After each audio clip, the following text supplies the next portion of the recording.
2024년 9월 25일 새벽입니다. 하나님의 말씀은 창세기 4장 1절에서 7절입니다. 아담이 그의 아내 하와와 동침함에 하와가 임신하여 가인을 낳고 이르되 내가 여호와로 말미암아 등남하였다 하니라.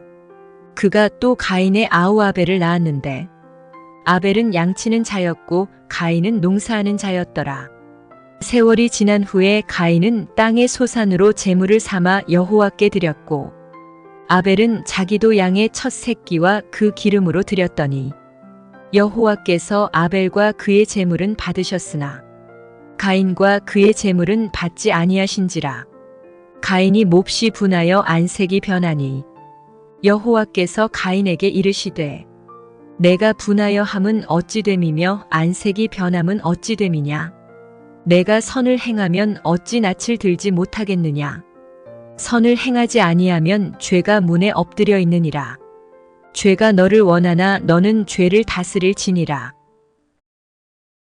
하나님 말씀을 증거하겠습니다. 오늘 본문은 어제 본문과 같습니다. 한 가지 더 살펴보려고 합니다.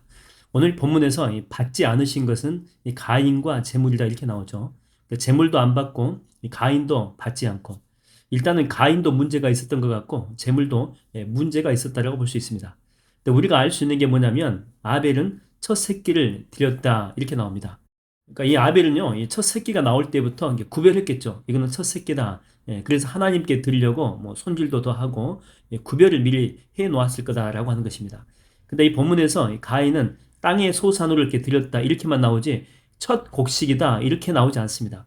가인은 이렇게 몽땅 해놓고 그 중에서 한 움큼 대충 쥐어서 드렸다라고 볼 수 있습니다. 그러니까 아벨은 제사 행위 자체도 중요했지만 이 드릴 제물을 정성껏 첫 새끼로 준비했지만 이 가인은 그렇지 않았다라고 하는 것입니다. 여기서 우리가 깨닫는 게 뭐냐면 하나님은 그 제사 행위 자체도 이렇게 중요하겠지만 그걸 준비하는 우리의 그 정성 어린 그 마음을 더 가치 있게 여기신다라고 하는 것입니다. 그래서 이 신약에서도 이게 보게 되면 두 렙돈을 드린 그 여인의 헌금을 가치 있게 보시는 그런 모습이 나오잖아요. 양으로는 그 바일센의 헌금이 훨씬 더 많아요.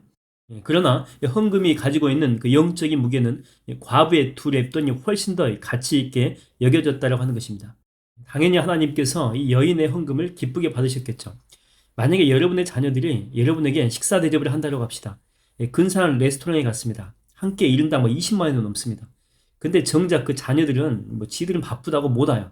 대신에 전화로 하는 거죠. 아버지 어머니 식당 호텔 식당 예약해 두었으니까 마음껏 드시고 가세요. 이런 거 평생 어디 가서 드시기 정말 힘듭니다. 상어 지느러미 이런 것도 나와요. 그러면서 자랑질을 엄청 하는 거죠. 지들은 오지도 않고. 자, 이런 자식이 있고, 근데 한 자식은 정말 여러분들을 존경합니다. 그리고 사랑해요. 근데 돈은 별로 없어요. 하루 벌어서 하루 사는 그런 형편입니다. 그래서 하루의 시간을 낸다라고 하는 것은 큰 결정을 해야 되는 것입니다. 그리고 돈도 없어가지고 밖에 나가서 사 먹진 못해요. 대신 집에 있는 반찬으로 정성을 다해서 최선을 다해서 준비한 거죠. 하루 시간을 내어서 부모님과 함께 한 것입니다. 여러분 이거는 어떻습니까? 즐겁고 기쁘게 또 감사하면서 드시겠죠. 뻔히 그 자녀들의 그 형편 아니까 부모 입장에서는 고마움이 가득할 것입니다. 여러분 하나님도 마찬가지예요. 우리가 하나님께 이렇게 나오는 이유가 하나님이시기 때문에, 하나님이 나의 아버지, 나의 하나님이시기 때문에 너무 좋아서 주님과 대화하는 것이 너무 행복해서 내 기도하는 그 시간, 그때가 가장 즐겁다. 그래서 없는 시간을 쪼개고 잠도 막 줄이고 그래서 왔습니다.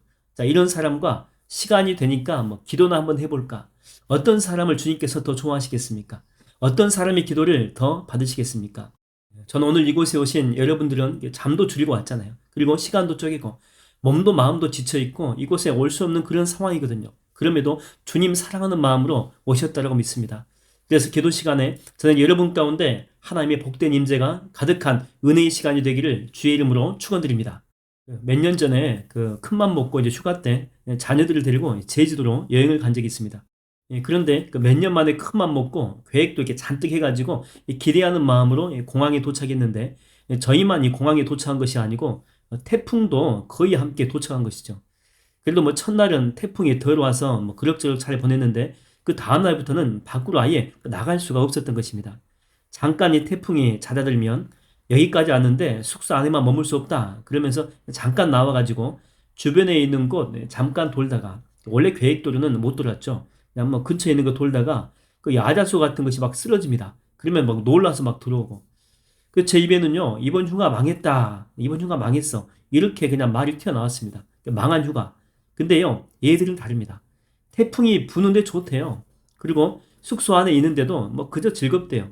펜션 같은 곳에 있다 보니까 이것저것 마음껏 해먹을 수 있잖아요. 또 뭐 이렇게 어릴 때니까 그 베개도 펜션에 보니까 많이 있더라고요. 그래서 막 베개 싸움도 하고. 그때 제가 깨달은 게 뭐냐면 그저 이 가족과 다 함께 여행이라는 이름으로 함께 있는 것. 이 자체가 휴가고 즐거움이고 행복이구나. 그러니까 뭐 계획한 곳을 이렇게 둘러보는 것이 행복한 여행이 아니고 이 가족과 함께는 그 자체입니다. 그 자체. 그 자체가 기쁨이라고 하는 거죠. 이렇게 마음을 바꿔 먹으니까 그냥 즐거운 것입니다.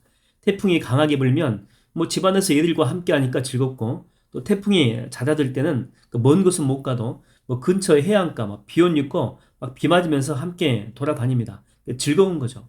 이렇게 마음만 바꿨을 뿐인데 모든 것이 불편함이 아니라 행복함으로 바뀐 것입니다. 이런 마음으로 혼자서 주님께 감사 기도를 드리는데 하나님이 제 이 마음을 이렇게 받으시는 것들이 막 느껴집니다. 그래서 막 혼자서 성령 충만해지고.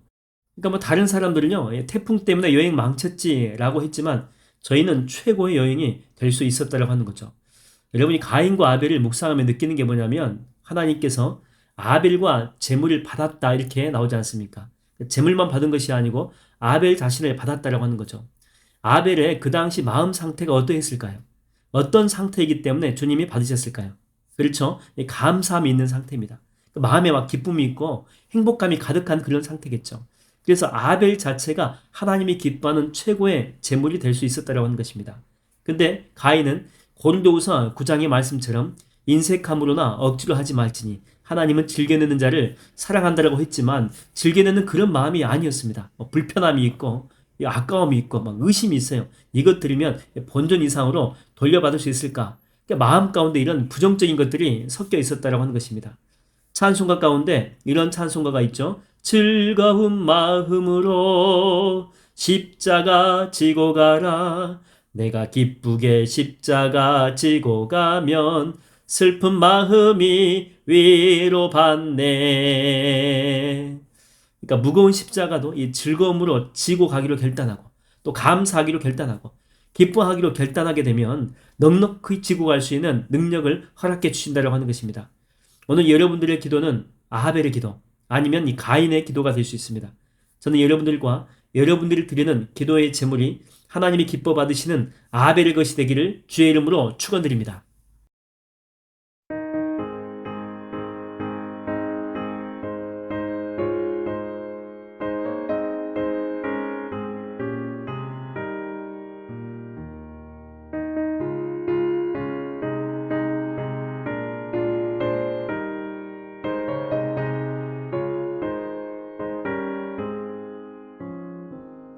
너희 마음에 슬픔이 가득할 때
싶도록